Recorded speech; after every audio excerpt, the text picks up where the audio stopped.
बहुत जन्मांते जोडी लागली हाती मनुष्य देह साठाव धरी पांडुरंगी भाव बहु केला फेरा एकटे सापडला थारा मनुष्य देह साठाव धरी पांडुरंगी भाव तुका म्हणे जाणे ऐसे दुर्लभ ते शहाणे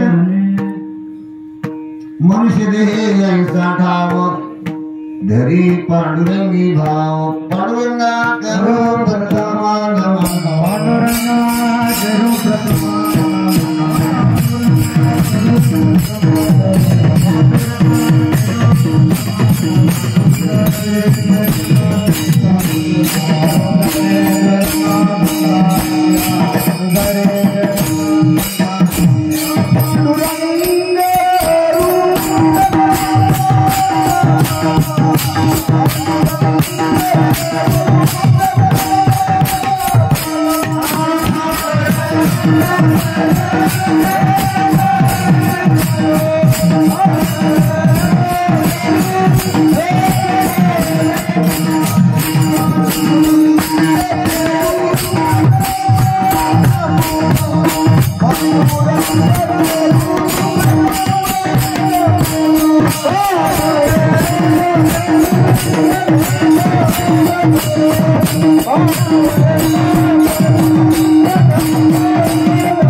ब्रह्मलिंगम वही पांडुरंगम राघवम रामचंद्रम च रावणारी रमापतिम राजीव लोचनम रामम वंदे रघुनंदनम मनोजयम मारुततुल्यवेगम जितेन्द्रियम बुद्धिमतां वरिष्ठम वातात्मनि मानरायुधमुख्यं श्रीरामदूतं शरणं प्रपद्यम् अलङ्कारिरम्य सुवासनस्थं पदाम्बुजते जातुलदे प्रदेशां विधिन्द्रादिदेव वसुदाश्रयमानं समाधिस्थमूर्तिभजे ज्ञानदेवं नमः सद्गुरु तुकया ज्ञानदीपा नमः सद्गुरु सच्चिदानंद रूपा नमो सद्गुरु भक्त कल्याणमूर्ति नमः सद्गुरु वात्सला पूर्णकीर्ती शिवेलागी शिवक झालो तुमच्या लागलो निरचरणा आहो स्वामी तुकया देवा यावरी न करावा अभेद पुढते नमन घालून या लोटांगण बहुत जन्मांती जोडी लागली हाती मनुष्य देह साडाव धरी पांडुरंगी भाव ప్రస్తుతం కీర్తన శివ కొరకు తీసుకుబడినటువంటి అవంగము మహాన్ భక్తుడు దేవమాన్య సంతమాన్య జగత్మాన్య అయినటువంటి జగద్గురు తుకారాం మహారాజ్ గారి 4 చరణాల ఉపదేశ ప్రకటన గల అవంగం కీర్తన శివ కొరకు తీసుకుబడ్డదన్నారు.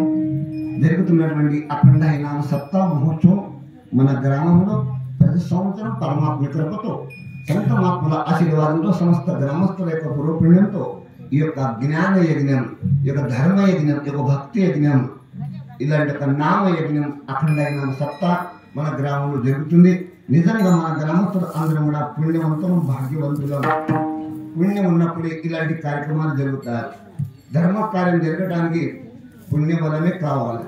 ధనబలంతో ధనబలంతో పొలం కొనవచ్చు, ధనబలంతో బిల్డింగ్ కట్టవచ్చు, ధనబలంతో బండి కొనవచ్చు, హెలికాప్టర్ కొనవచ్చు. కానీ పుణ్యబలం లేకుంటే మాత్రం ఈ భగవత్ కార్యాలు జరిగాయి.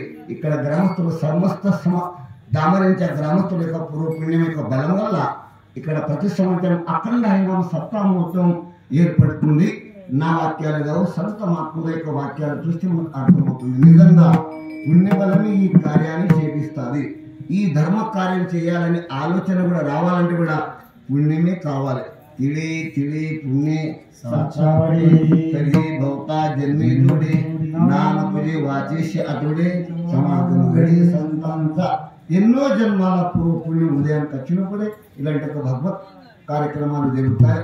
అలాంటి సమస్త గ్రామస్తులకు కార్యకర్తలకు ఈ విధంగా నా తరపు నుంచి అందరికీ ధన్యవాదాలు. చెప్పే విషయం గ్రామాలు ఎన్నో ఉన్నాయి, తాలూకాలు కూడా ఎన్నో గ్రామాలు ఉన్నాయి, జిల్లాలు కూడా ఎన్నో గ్రామాలు ఉన్నాయి. కానీ అన్ని గ్రామాల్లో ధర్మ కార్యాలు జరిగాయి. ఎందుకు జరిగాయి? ఆ గ్రామాల్లో మంది లేదా? మంది మనాలు ఉన్నారు, బిల్డింగ్లు పెద్ద పెద్దగా ఉన్నారు. కానీ అక్కడ చెప్పే విషయం ఎట్లుంది కదా, ఆ గ్రామాల్లో ఎందుకు ధర్మ కార్యాలు కావు అంటే ఆ గ్రామంలో ఉన్నటువంటి వ్యక్తులు ఎవరైతే ఉన్నారో వాళ్ళ కొంగులో పుణ్యబలం లేదు. పుణ్యబలం లేనందున అక్కడ వాళ్ళ దగ్గర డబ్బు ఉండి కూడా, ఎంత ఆస్తి ఉండి కూడా ధర్మ కార్యం చేయడమని వాళ్ళ కోరిక కలగడం లేదు, వాళ్ళ బుద్ధికి విచారం రావడం లేదు. నిజంగా మీ గ్రామస్తులు అందరూ పుణ్యవంతులు ఉన్నారు కాబట్టి ఇలాంటి ఒక ధర్మ కార్యాలు ఏర్పాటు చేసినారు. ఈ కార్యక్రమం అందరిదా కొందరిదా? ఈ కార్యక్రమం అందరిదా కొందరిదా? అందరిది. అందరి కార్యక్రమానికి భక్తి బలం అంటారు. ఒక్కరు చేసే కార్యక్రమానికి శక్తి బలం. అందరు కలిసి అందరూ ఒక్క చోటకు వస్తే భక్తి బలం. శక్తి బలం కంటే భక్తి బలం గొప్పది. కాబట్టి అందరినీ ఒక చోటకు కూర్చోబెట్టే అటువంటి కార్యక్రమం అంటే భక్తి కార్యక్రమం. విషయం ఉంటుంది కదా, వేరే వేరే కార్యక్రమాలు ఉంటాయి, వేరే వేరే మీటింగ్లు ఉంటాయి. ఆ మీటింగ్లో కూడా సభలు ఉంటాయి. ఆ సభలో కూడా మంది ఉంటారని కాదు, సభలో కూడా మంది ఉంటారు. కానీ ఇక్కడ అక్కడికి ఇక్కడికి రారు. ఈ సభలో ఉన్న ఆ సభలో కూడా ఉండరు, ఆ సభలో ఉన్నటువంటి వాళ్ళు ఈ సభలో ఉండాలి. ఎందుకు అక్కడ అంటే అందరి ఒక చోటకు చేరి ఏదంటే దైవ కార్యం. దైవ కార్యం అందరికీ రప్పిస్తుంది. పరమార్థానికి కొద్దిగా క్లియర్ చేయి, అవ ఎక్కొస్తుంది, కొద్దిగా క్లియర్ చేయి, కొద్దిగా తక్కువ చేయి. ప్రపంచిక కార్యక్రమాలకు మరి భక్తి కార్యక్రమానికి తేడా ఏంటిది అంటే ప్రపంచము పరమార్థము రెండు ఉన్నాయి కదా. ప్రపంచం మరి పరమార్థం రెండు ఎట్లున్నాయి? ఒక ఉదాహరణ చెప్తే మీకు అర్థమవుతుంది. ప్రపంచం అంటే కత్తెర. కత్తెర ఏం చేస్తుంది? కత్తెర ఏం చేస్తుంది అంటే ఉన్నదానికి ఒకటి ఉన్నదానికి రెండు చేస్తుంది. కట్ కట్ కట్ కట్ 10 ఎకరాల పొలం ఉండే ఒక తండ్రికి, ఆయనకి 2 కొడుకులు. ఏమా తర్వాత పిల్లలు పెద్దగా అయ్యి వాళ్ళ పెళ్లి అయ్యి 10 ఎకరాలు కూడా కట్టాలి. 5 ఎకరాలు అక్కడ, 5 ఎకరాలు ఇక్కడ. ఒక ఇల్లు ఉండే, ఇంటిలో కూడా కట్ అంటే ప్రపంచం కట్టింగ్ చేస్తూ ఉంటుంది, కట్ చేస్తుంది. అదే ప్రకారంగా ప్రపంచ కార్యక్రమాలకు పరమార్థ కార్యక్రమాలకు తేడా ఏంటిది అంటే ఉన్నదానికి ఈ విధంగా కట్ చేసుకుంటూ పోతుంది ప్రపంచము. మరి కట్ అయినటువంటి అందరికి ఒక్కతకు కూడుకుతుంది పరమార్థం. పరమార్థం ఎట్లుందంటే సూది లాంటిది. సూది ఏం చేస్తుంది? కట్ అయిన దానికి జాయింట్ చేస్తుంది. సూర్యుడి కత్తెరది ఉదాహరణ తీసుకుంటే మనకు పరమాత్మకు ప్రపంచానికి తేడా ఏంటిది అర్థమవుతుంది. చూడండి, ఏ గ్రామస్తులో ఏ ఇంటి వాళ్ళు ఎక్కడో అందరూ ఒక చోటకు వచ్చేది కార్యక్రమం అంటే అది పరమార్థం. అందరిని కలిపేది సూర్యు లాంటిది పరమార్థం. అలాంటి ఒక పరమార్థ కార్యక్రమం ధర్మ కార్యం ప్రతి సంవత్సరం జరుగుతుంది మన గ్రామంలో. అంటే నిజంగా మన గ్రామంలో భాగ్యం ఉన్నది. ఈ అఖండ హైనామ సప్తాహ కార్యక్రమంలో 5వ రోజు 5వ రోజు కీర్తన శివ సమస్త గ్రామస్తుల అధ్యక్షుల అందరి యొక్క అనుమతితో, అందరి యొక్క ప్రేమతో ఈ శివనామంతో వచ్చినది. పరమాత్మను మతి ఇచ్చిన ప్రకారంగా అభంగ భావాన్ని సమయం ఉన్న కాడికి మతి ఉన్నటువంటి అభంగ భావాన్ని చూసి ప్రయత్నం చేద్దాం. ఈ కార్య ప్రారంభానికి జగత్పాలకుడు, బ్రహ్మాండ నాయకుడు, సర్వజీవ పోషకుడు, పరాత్పరుడు, నిర్గుణ నిరాకార స్వరూపుడు, భక్తుల కొరపై అనంత అవతారాలు తానే ధరించినటువంటి వాడు. పరమాత్ముడు అన్ని అవతారాలు తానే అయ్యాడు. అలాంటి ఒక పరమాత్మ పాద సాష్టాంగ నమస్కారం చేసి అదే విధముగా లోక కళ్యాణం కొరకు అవతరించినటువంటి సర్వసంత మహాత్ముల పాదాలపైన సాష్టాంగ నమస్కారం చేసి ఇక్కడున్నటువంటి మహారాజ్ మండలి, కళాకార మండలి, గాయనాచార్యులు, మృదంగాచార్యులు, శృతి మండలి, కార్యకర్త మండలి, సమస్త గ్రామస్తులు ముంగట కూర్చున్నటువంటి వాళ్ళు, పక్క కూర్చున్నటువంటి వాళ్ళు, వెంట కూర్చున్నటువంటి మా అమ్మలు, మా అక్కలు, మా చెల్లెళ్ళు, మా బిడ్డలు లాంటి వాళ్ళు అందరికీ, పక్కన ఉన్నటువంటి వాళ్ళకు, ఇంకా కొంతమంది గ్రామంలో ఉన్నటువంటి వాళ్ళకు అందరికీ పేరు పేరున నమస్కారం చేసుకుంటూ ఈ విధంగా అభంగ భావాన్ని చూసి ప్రయత్నం చేద్దాం. అభంగ విషయం కదా తుకారాం మహారాజ్ గారు బోధిస్తూ ఉన్నారు. తుకారాం మహారాజ్ ఎవరు? తుకారాం మహారాజ్ ఎవరు అనగా, తుకారాం మహారాజ్ అనగా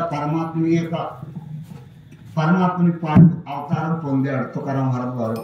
యుగ యుగాలుగా తుకారాం మహారాజ్ గారు భగవంతునితో పాటు అవతారం తీసుకున్నారు. ఎందుకు తీసుకున్నాడు? హమి వైకుంఠవాసి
अलोयाची कारणाची बोरिलेली ऋषी सात भागे वर्ताव्या.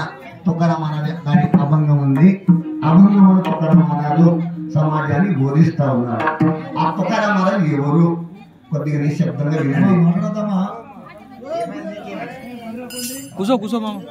కొద్దిగా నిశ్శబ్దంగా వినండి. ఈ సమయం ఎట్లుంది అంటే తీసుకుంటా కయ్యి వీరు అనుకుంటా తినకి వస్తుంది. ఇంకా సగం పెట్టి ఎక్కడ తింటాడు మనిషి కూడా తిట్టుకుంటూ పెట్టుకుంటూ తిననికి వస్తుంది. కానీ కయ్యర్ బియ్యం చేసుకుంటూ మాట్లాడుకుంటూ తిననికి వస్తుంది. విననికి రా. ఎందుకు రాదు వినడానికి అంటే విన్నదే అర్థమే పోతుంది. లోపలికి పోలేదు పోతుంది. విన్నది మాట్లాడితే అంటే మీది పోతుంది, మన మీద పోతుంది. ఎట్లయితుంది అంటే నేను ఒకటి చెప్తాను, మీరు ఒకటి అర్థం చేసుకుంటారు. ఎట్లయితుంది అనగా మొన్న అంగాళ ఒక మనిషి కలిసి నాకు పరిచయం ఉన్న మనిషి కలిసిండు. కలిసి అన్నాడు కదా, పడరా పడరా రామురామ్ రామరామ్ అంటే మేము రామరామ రామరామ అన్నాక ఆయన మనస్తృప్తి కొరకు ఏమన్నా మాట్లాడాలి కదా. ఇగో అంత బాగున్నారా, అంత ఆరామా అన్న, అంత ఆరామా అంత ఆరామా అన్నాడు కదా. ఏమి పడదా మాది అంతారం కాదు, మాది బాణపురం అనమాట. అర్థం నేనేమన్నా అంత ఆరామా, అంత ఆరామా అంటే అంతారం కాదు, మాది బాణపురం. నేనేమన్నా ఆయన ఏమనుకున్నాడు, నేను అంత ఆరామా అంత బాగున్నారా అని మాట్లాడినా. ఆయన అంతారం కాదు బాణపురం అన్నది. అట్లా నేను ఒకటంటే మీరు ఒకటి అర్థం చేసుకుంటూ అంటే ఏమైందంటే నేను చెప్పింది ఒకటి ఇదైతే మీరు అర్థం చేసుకునేది ఇంకొకటి అవుతుంది. అది ఏం లాభ ప్రయోజనం లేకుండా అవుతుంది. అట్లా చేయకుండా మీరు అందరూ కూడా మాట పైన దృష్టి పెట్టండి. సమయం ఉన్న కాడికి మనం మాట్లాడే ప్రయత్నం చేద్దాం. సమయం 10 గంటలు అయింది. 11 గంటలకు అయిపోవాలి కీర్తన. అయిపోతేనే మంచిగా. ఈ పొద్దు కీర్తనకు మార్కులు ఎట్లా పడుతున్నాయంటే ఏం చెప్పిండు, ఎట్లా చెప్పిండు, అభంగం మీద మాట్లాడిండా లేకుంటే కథలు చెప్పిండా, ఏం చెప్పిండు, ఇట్లా మార్కులు పడాయి. మార్కులు ఏనాడు ఎక్కడ పడతాయి? తొందరగా కీర్తన ముగిస్తే దానికి ఫస్ట్ క్లాస్. ఆయన ఏమన్నా చెప్పాలి, గంటన్నర కూడా అయిపోవాలి కీర్తన. అయితే ఫస్ట్ క్లాస్ ర్యాంక్ వస్తాడు. ఆయన ఏం చెప్పకుండా పర్వాలేదు. అట్లా తొందరగా ముగించే ప్రయత్నం చేస్తే నేను ర్యాంక్ తేవాలనుకుంటున్నా, ఫస్ట్ క్లాస్ రావాలనుకుంటున్నా. అంటే ఫస్ట్ క్లాస్ రావాలంటే ఏం చేయాలి? అభంగం ఏమన్నా చెప్పగానే తొందరగా ముగియాలి. అట్లా అందుకొరకు ప్రయత్నం చేద్దాం. నాకు కూడా ఓపిక ఉన్న కాడికి మాట్లాడే ప్రయత్నం చేద్దాం. తుకారాం మహారాజ్ గారి అభంగం ఉన్న తుకారాం మహారాజు వైకుంఠంలో పరమాత్మ నిముడు ఉన్నటువంటి తుకారాం మహారాజ్ వారు భూలోకానికి ఎందుకు వచ్చాడు అంటే సమాజాన్ని సాడు సంతాతి మారదు ఆడదాన్ని మరలేదు. సమాజం అంతా అడ్డుదారి పడిపోతున్నారు. అడ్డుదారి అంటే అధోగతి పాలవుతున్నారు, దుఃఖాన్ని అనుభవిస్తున్నారు, జన్మ మరణాలని చక్రంలో పడతా ఉన్నారు. అలాంటి సమాజానికి ఉద్ధారం చేయడానికి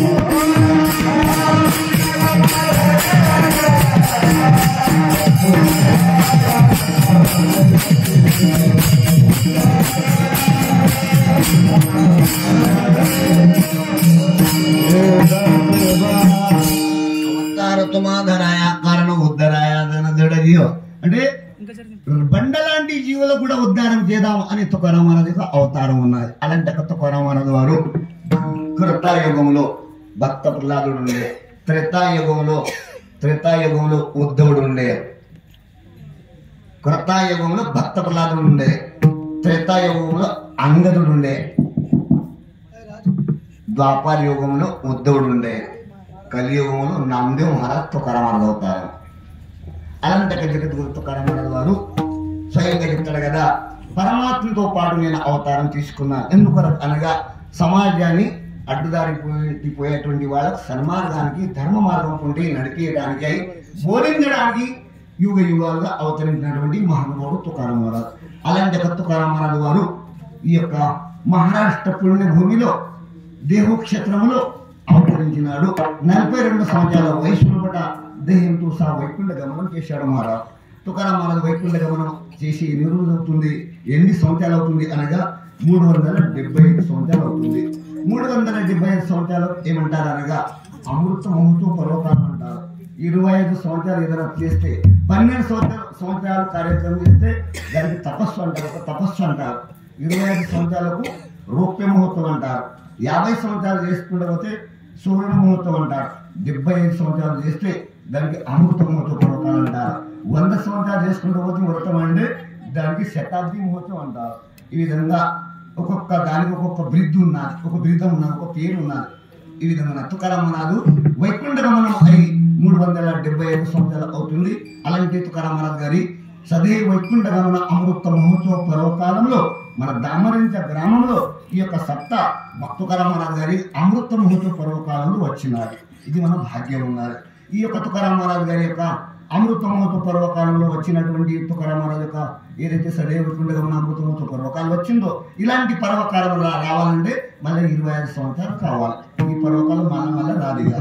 ఈ పర్వకాలం ఇంకొక పర్వకాలం అవుతుంది, ఏది శతాబ్ది పర్వకాలం వస్తుంది. 25 సంవత్సరాల తర్వాత తుకారాం మహారాజ్ గారి శతాబ్ది పర్వకాలం వస్తుంది. అలాంటి తుకారాం మహారాజ్ గారి గురించి ఒక 2 నిమిషాలు మనం తుకారాం మహారాజ్ యొక్క జీవన చరిత్ర, అతని వంశ పరంపర కొద్దిగా వినేటువంటి ప్రయత్నం చేద్దాం.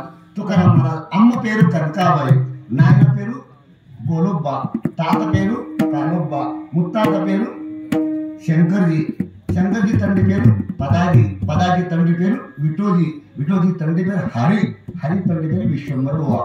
8 తలల నుంచి భగవద్భక్తి చేసి ఆ 8 తలలో ఉన్నటువంటి మహానుభావులు అందరూ కూడా పరమాత్మని ప్రాప్తిని పొందినటువంటి పవిత్ర వంశంలో తుకారాం మహారాజ్ అవతారం తీసుకున్నాడు. తుకారాం మహారాజ్ అన్నదమ్ములు 3. తుకారాం మహారాజ్ దాద పేరు సావుజీ, 2వ నంబర్ తుకారాం మహారాజ్ తమ్ముని పేరు కాలోబ్బా. తుకారాం మహారాజ్ గారికి 2 భార్యలు, పెద్ద భార్య పేరు రుక్మిణి, చిన్న భార్య పేరు జీజాబాయి. తుకారాం మహారాజ్ గారికి 3 బిడ్డలు, కాశీబాయి, గంగాబాయి, భాగరథ్బాయి. తుకారాం మహారాజ్ గారికి 3 కొడుకులు, మాధవ్, విఠోబా, నారాయణ్. తుకారాం మహారాజ్ గారికి 5 మంది మనవాళ్ళు, ఆబాజీ, రామాజీ మహారాజ్, ఉదో బాబా, గోవింద్ బాబా, గణేష్ బాబా. తుకారాం మహారాజ్ గారికి 6 మంది ముని మనవాళ్ళు, 6 మంది. మహాదేవ్, ముకుంద్, జయరామ్జీ, ఖండోబా, విఠోబా, నారాయణ్, 6 మంది ముని మనవాళ్ళు. తుకారాం మహారాజ్ యొక్క కుటుంబ పరివారం చూసినాం. దాని తర్వాత తుకారాం మహారాజ్ మళ్ళీ ఎక్కడ కూడా కార్యక్రమానికి పోతే ఆయన ఒక్కడు పోతుండే కాదు, అతని వెంబడి 14 మంది పోతుండే. 14 మంది. ఆ 14 మంది పేర్లు ఇట్లున్నాయి. ఆ పేర్లను మనం తెలుసుకునే ప్రయత్నం చేద్దాం. ఆబాజీ పంత, కొండో పంత, आबाजी पंत, कोंडो पंत, नाभाजी माड़ी, गंगाधर माड़, संताजी जगनाड़ी, मालाजी गाड़े, गौरशेठवाणी, शिवाजी कासार, सोनोबा ठाकर, रामेश्वर शास्त्री, तुकाराम महाराज एवढे 14 मंदी टाळकर.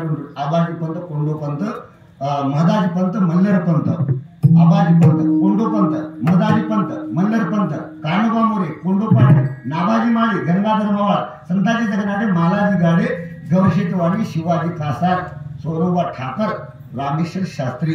14 మంది పేర్లు మేము కూడా వినిపించాను.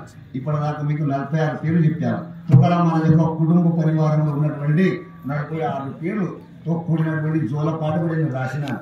आबाजी पंत, कोंडो पंत, महदाजी पंत, मल्हार पंत, कानोबा मोरे, कोंडो पाटील, नाभाजी माळी, गंगाधर माळ, संताजी जगनाडे, मालाजी गाडे, गौरशेठवाणी, शिवाजी कासार, सोनोबा ठाकर, रामेश्वर. ఇట్లా ఒక పాట రాశాను. పాట రాసిన కాబట్టి పాట రాస్తే ఏమైందంటే కట్టగట్టినట్టు ఉంటుంది.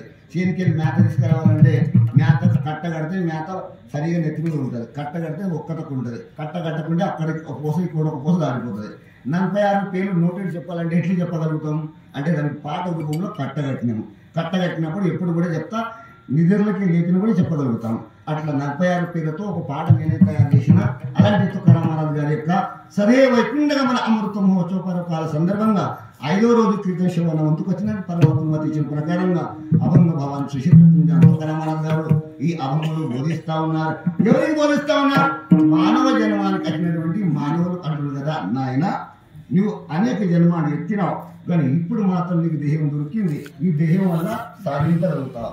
ఈ దేహం మానవ దేహం ఎత్తున్నది అనగా మానవ జన్మం, మానవ దేహం కర్మ చేసేటువంటి దేహం. భోగజీవి కాదు. భోగజీవులు పశు పక్షాలు భోగించడానికి వచ్చినాయి, మానవుడు చేసుకోవడానికి వచ్చినాడు. చెప్పే తత్వం మానవుడు చేసుకోవాలి. చేసుకోవడానికి వచ్చినాడు. నాకు ఏం చేయి ఇప్పుడు అంటే నీకు మాత్రం జోడి బాగా కుదిరింది. ఇప్పుడు సమయం బాగా దొరికింది. సమయం దొరికినప్పుడు ఏమైనా సాధించుకో. ఇప్పుడు లేక మనం ముఖ్యమంత్రి అయినాం. ముఖ్యమంత్రి అయినప్పుడు 5 ఏళ్ళ దాకా ఏమైనా చేయాలా లేదా? ఏమైనా చేయాలా లేదా? అలా ఏదో ప్రజలు మనకు ఎన్నుకున్నారు, మనం సీటు మీదకి వచ్చినాం. సమాజ మేలును కోరుకుందాం. చిరకాలంగా మనం పోయినా కానీ మన పేరు ఉండేటట్లుగా మన సీటు మీద ఉన్నప్పుడు మనకు అధికారం వచ్చినప్పుడు మనం సాధించాలి. అట్లా మనం ఉన్నప్పుడు ఏం చేయకపోతే తర్వాత ఏం లాభం లేదు. అదే ప్రకారంగా ఆ అధికారం 5 ఏళ్ళు పోతుంది. కానీ మానవ దేహం అనే ఒక అధికారంలో వచ్చిన ఈ మానవ దేహం అనే అందరికీ దొరికింది. ఒకరికొకరికి అందరికీ మానవ దేహం దొరికింది. దొరికినటువంటి వాళ్ళు ఏం చేయాలప్ప, ఏమన్నా సాధించుకో. ఇప్పుడు ఏమన్నా చేసుకునేటువంటి దేహం మీకు దొరికినది వరం కదా. అనేక జన్మాల తర్వాత నీకు దేహం దొరికినది బౌద్ధ జన్మ అంతే. బౌద్ధ జన్మ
जोड़ी लागली కదా. భౌత జన్మాంతి అనేక జన్మాల తర్వాత ఇప్పుడు నీకు జోడి కుదిరింది, బాగా జోడి కుదిరినది. ఇట్లా మహారాజ్ చెప్తా ఉన్నాడు. జోడి అంటే ఎవరు? జోడి అంటే ఇద్దరు. జోడి అంటే ఒక్కో వ్యక్తికి జోడి అన్నారు, ఒక్క ఎద్దు ఉంటే జోడి అన్నారు, ఒక్క వ్యక్తి ఉంటే జోడి అన్నారు. ఇద్దరు జోడితో రావట్లేదు. వా ఏమి జోడి, ఇద్దరు పిల్లలు జోడితో తపాలు కొడుతున్నారు. జోడి అంటే ఇద్దరు జోడి, అట్లా మహారాజ్ జోడి అంటారు. జోడి అంటే ఇద్దరు అని అర్థం. ఇద్దరు ఏమప్ప అంటే జీవుడు దేహము అని అర్థం. జీవుడు చీమలో జీవం ఉంది, చీమలో జీవం ఉంది, పక్షులలో జీవం ఉంది, బర్రెలో కూడా జీవి ఉంది, కానీ దేహం బర్రెదు. ఏమంటున్నాను? జీవి బరబరు. ఈ దేహంలో ఉన్నటువంటి ఆత్మ, బర్రెలో ఉన్నటువంటి ఆత్మ ఒకటి ఉంది, అది తేడేమి లేదు. ఆత్మ బరబరు సర్వాగతిరాం దేహదేహి దేహదేహి, అందరి దేహాల్లో వాడే ఉన్నాడు. అదే ఆత్మారాముడు. ఆ పరమాత్మ అంశమే జీవుడు ఉన్నాడు. కానీ జీవునికి దేహం ఇప్పుడు మంచి దొరికింది. ఏ దేహం దొరికింది అనగా మానవ దేహం అనేది జోడి బాగా కుదిరింది. బహుతా జన్మానికి జోడి బాగా లియాతి. ఇప్పుడు నాకు ఓ జీవుడవా, ఒరే జీవుడవా, నీకు దేహం మంచిది దొరికినది. ఎందుకంటే గుడికాడి పోలికి వస్తుంది. ఇప్పుడు సప్తకాడి పోవాలంటే పోతావు. అదే ప్రకారంగా కుక్కడికి నచ్చినండి దానికి రాణిస్తారా? హరి బర్రె వస్తే బర్రెకు కట్టిస్తారు, ఇంటి మీద జాడిస్తారు. బర్రె కూడా అనుకుందాం అన్నమాట. కీర్తన కాడికి పోదాం, గుడికాడ సప్త నడుస్తుందా, సప్త కాడికి పోదాం అనుకుంటే రాణిస్తారా? రానియరు. చెప్తే అర్థం కాదు. బర్రెకి మాటలు రావని కాదు, కానీ మన మాటలు రావు. దాని మాటలు కుక్క మాటలు రావని కావు, కానీ మన మాటలు దానికి అర్థం కావు. అట్లా ప్రత్యేకంగా చెప్పాలంటే ఈ దేహంతోనే సాధ్యం ఉన్నది.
याची जन्मी घडे देवाचे भजन.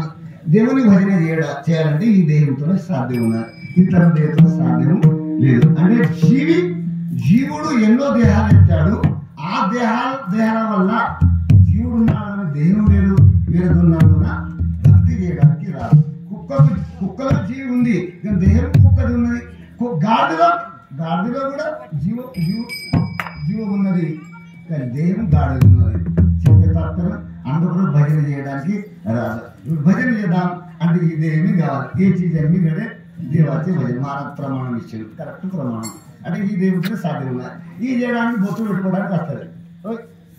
ఈ దేహం నుంచి తాళం కొట్టడానికి వస్తుంది, ఈ దేహం నుంచి పద్మాలు కొట్టడానికి వస్తుంది, ఈ దేహం నుంచి దేవుని స్తవనం చేయడానికి వస్తుంది, ఈ దేహం నుంచి ఏకాదశి పట్టడానికి వస్తుంది చెప్తారు. ఈ దేహం నుంచి తీర్థయాత్ర పోనికి వస్తుంది, ఈ దేహం నుంచి దానం చేయడానికి వస్తుంది, ఈ దేహం నుంచి మందికి మోసం చేయడం కూడా వస్తుంది. ఈ దేహం నుంచి బర్రెకు మాత్రం ఎవరికి మోసం చేయడానికి రాదు. పాపం అది ఉన్నది ఉన్నాడు. ఏషాలు ఏం చేస్తుంది? ఈ దేహం నుంచి ఏషాలు ఎత్తనికి వస్తుంది. ఏషాలు ఎత్తని కూడా ఈ దేహం నుంచి వస్తుంది. ఏషాలు ఎత్తుదామా లేకుంటే ఏమైనా సాధిద్దామా చెప్పే ఈ దేహం నుంచి ఏమేమో చేయడానికి వస్తుంది. ఏం చేద్దాం? దేవుని భజన చేయడానికి వస్తుంది, పరోపకారం చేయడానికి వస్తుంది, పుణ్య సంపాదన చేయడానికి వస్తుంది, తీర్థయాత్రలు చేయడానికి వస్తుంది, దాన ధర్మాలు చేయడానికి వస్తుంది, పరులకు సాయం చేయడానికి వస్తుంది, మరి పరులకు మోసం చేయడానికి కూడా వస్తుంది.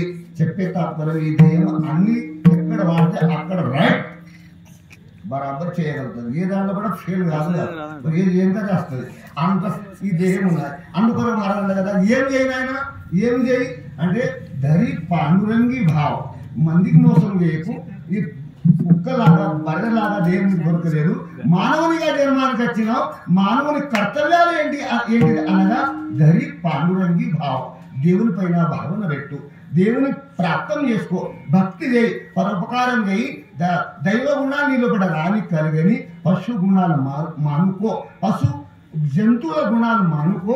మానవ జన్మానికి వచ్చిన దైవ గుణాలు నేను కూడా ప్రాప్తం చేసుకో. ధరి పాండురంగి భావ. బౌద్ధ జన్మానికి जोड़ी लागे हाथी मनुष्य ठाव धरी पांडुरंगी भाव. मनुष्य దేవునికి దొరికిందంటే పాండురంగి భావం అంటే దేవుని పైన భావన పెట్టు. దైవ గుణాలను కూడా కలిగని దైవ ప్రాప్తం చేసుకో. తుకారామరాజు గారు ఈ దేహానికి వచ్చినటువంటి మానవులకు బోధించినటువంటి అవంతం. అందుకొరకు మానవ జన్మానికి వచ్చిన తర్వాత ఏమైనా చేసుకోవడానికి వచ్చినటువంటి దేవుని చేసుకునకుండా వట్టిగా పోతివి అంటే మళ్ళా మానవ జన్మం దొరికేది కాదు. ఎన్నో జన్మాలు తిరిగి వచ్చిన బహు కేలా ఎన్నో జన్మాలు తిరిగి వచ్చినావు. ఇప్పుడు మళ్ళా నువ్వు ఒక జాగకు వచ్చినావు, ఒక స్థానానికి వచ్చినావు, ఒక స్థాయికి వచ్చినావు. ఇప్పుడు ఒక స్థాయికి వచ్చినావు. ఇప్పుడు స్థాయికి వచ్చినప్పుడు ఏం చేస్తానుగా ఏమన్నా సాధించుకో. ఇప్పుడే ఉన్నది అవకాశం. లేకుంటే నువ్వు మళ్ళీ తిరిగి ఎన్నో జన్మాలు ఎత్తినావు. ఏకయ్యో కోటి పేరా ఒక్కొక్క యోనిలో కూడా కోటి సార్లు జన్మం ఎత్తినావు. తిరిగి మానవుడిగా జన్మానికి వచ్చినావు. మానవ ఇట్లా మనిషికి ఏమంటారా అనగా మనిషికి ఏమంటారు మానవ అంటే ఇప్పుడు గాంధీ జన్మలో ఉంటే అప్పుడు ఏమన్నా చేస్తే ఇప్పుడన్నా ఇంకా మానవ అంటే మానుకు అని అర్థం.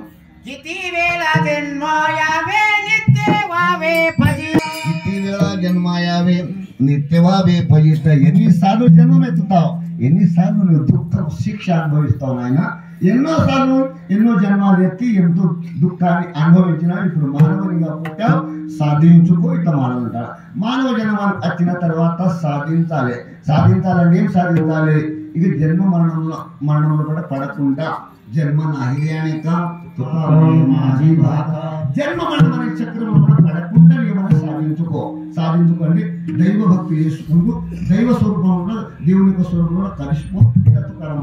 బోధిస్తా ఉన్నారు. అందుకు మానవ జన్మం వచ్చినప్పుడు సాధించుకుంటే సాధన చేసుకుంటే పోతే సాధ్యం ప్రాప్తం అవుతుంది. ఎట్లయితుంది? మానవునిగా పుట్టినప్పుడు ఏమి లేకుండే. ఎట్లా పుట్టినా ఒక బాటల్ నీళ్ళ బాటల్ ఉంటుంది కదా, 1 లీటర్ బాటల్ డబ్బా నీళ్ళ బాటలు ఉన్నాయి. నీళ్ళ బాటలకు దానికి రేట్ ఎంత? ఖాళీ బాటల్ 5 రూపాయలు. ఖాళీ బాటలు ఒక్క రూపాయి. ఖాళీ బాటలు ఉన్నదని ₹1. ఆ బాటలు ఖాళీ బాటలు అంటే ₹1. అది మూరిలో పడితే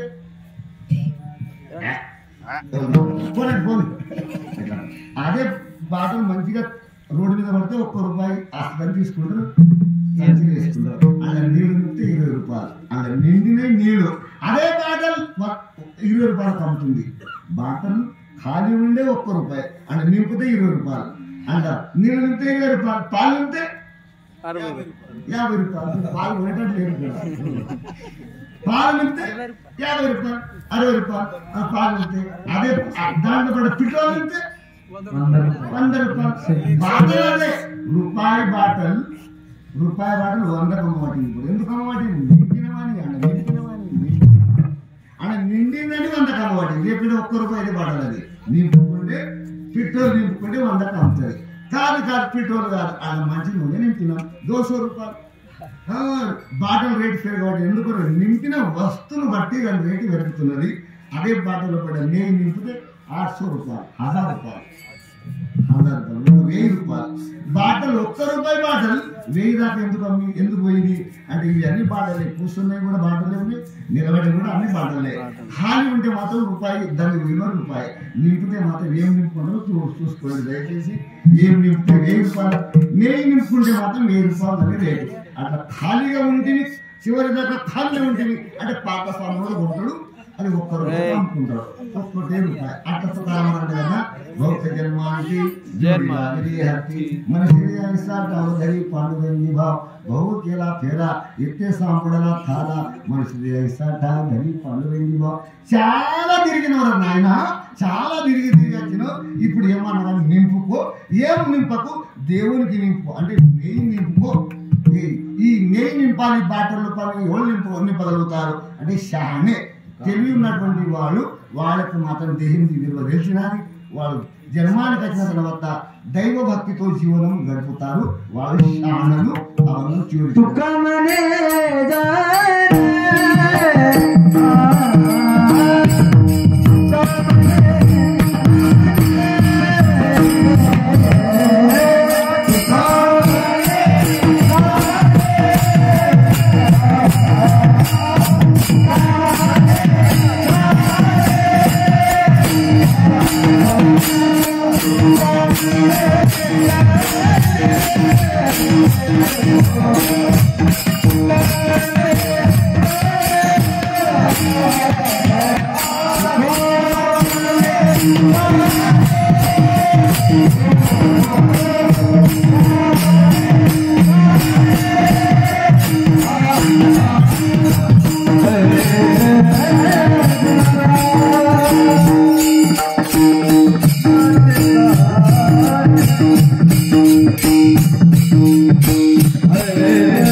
Run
Thank